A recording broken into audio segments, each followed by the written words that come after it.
Hello everyone, welcome back to this channel. In this video, I'm going to show you how to add warning sticker on CapCut apps. Now let's get started. First, after you open your CapCut apps and add the video that you want to edit, if you want to add a warning sticker on CapCut, so you just click on the sticker at the bottom, click on it. And after this, in here you can click on this menu.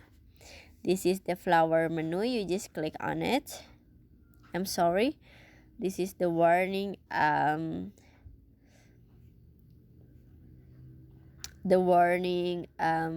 sticker.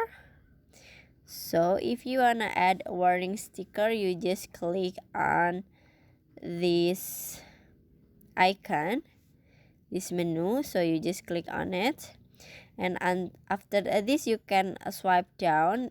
In here you can see a warning sticker that you wanted to add.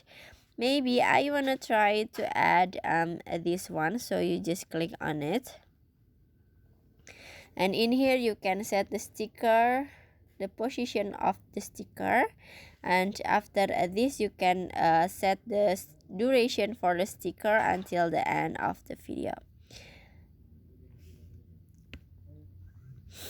And finish. So that's how to add warning sticker on CapCut apps. I hope you found this video to be helpful. If you enjoy the content, please consider like, comment, and subscribe down below. Bye bye.